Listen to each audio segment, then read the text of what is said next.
ప్రజాసేవను ప్రాణంగా భావించిన మహోన్నత నాయకుడు కింజారపు ఎర్రన్నాయుడు 69వ జయంతి వేడుకలు శ్రీకాకుళం జిల్లా అంతటా ఘనంగా నిర్వహించబడ్డాయి. కేంద్ర పౌర విమానయాన శాఖ మంత్రి కింజారపు రామ్మోహన్ నాయుడు ఎర్రన్నాయుడు ఆశయ సాధనకు అంకిత భావంతో కృషి చేస్తూ ఆయనకు నివాళులర్పించారు. శ్రీకాకుళం నగరంలోని ఎర్రంనాయుడు ఘాట్ వద్ద కూటమి నేతలతో కలిసి విగ్రహానికి పూలమాలలు వేసి స్మరణార్థం నివాళులర్పించారు. ఇక ఈ సందర్భంగా రామ్మోహన్ నాయుడు మాట్లాడుతూ ఎర్రన్నాయుడు గొప్ప మార్గదర్శకుడిగా జీవితానికి దిక్సూచిగా నిలిచారని, ప్రజల కోసం నిస్వార్థంగా పోరాడిన ఆయన అడుగుజాడల్లో నడవడం తనకు గర్వకారణమని చెప్పారు. అలాంటి మహనీయత కుమారుడిగా పుట్టడం తన జీవితంలో అత్యంత అదృష్టమని భావోద్వేగంతో తెలిపారు. అతను చూపిన ధైర్యం, నిబద్ధత, ప్రజాహితం పట్ల అంకిత భావం ఎల్లప్పుడూ స్ఫూర్తిగా నిలుస్తుందని, ఆయన ఆశయ సాధనకే తన ప్రతి శ్వాస అంకితం చేస్తారని ప్రకటించారు.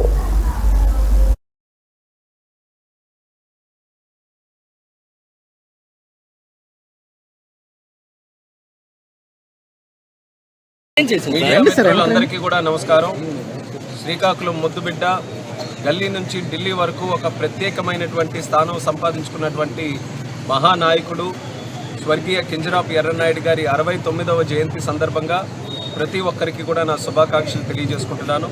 మరి ఈరోజు ఈ జయంతి సందర్భంగా శ్రీకాకుళం జిల్లాలో అలాగే ఎక్కడెక్కడైతే వారి అభిమానులు ఉన్నారో అందరూ కూడా కలిసి వారి విగ్రహాలకి పూలమాలలతో నివాళులు కూడా అందరూ అర్పించడం జరుగుతుంది.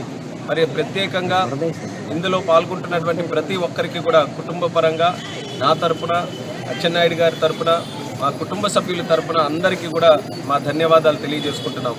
ఆయన ఈరోజు దివిని విడిచి సుమారు 14 సంవత్సరాలు అవుతున్నప్పటికీ కూడా ప్రతి ఒక్కరూ గుండెల్లో పెట్టుకొని పూజించుకొని ఎర్రన్నాయుడు గారితో ఉన్నటువంటి పరిచయాలు కానీ, అనుభవాలు కానీ, ఆయన వాళ్ళందరికీ చేసినటువంటి సహాయ కార్యక్రమాలు కానీ అవన్నీ కూడా ఇప్పటికీ కూడా గుర్తు చేసుకున్నారంటే అది మనందరికీ కూడా ఎంతో ఆదర్శప్రాయమైనటువంటి నాయకత్వం అనేది మరొకసారి తెలియజేసుకుంటున్నాను. శ్రీకాకుళం జిల్లాలో ప్రత్యేకంగా ఎర్రన్నాయుడు గారు వచ్చిన తర్వాత, ఆయన రాజకీయాల్లో ప్రవేశించిన తర్వాత ఎన్నో మార్పులు మనం చూసాం.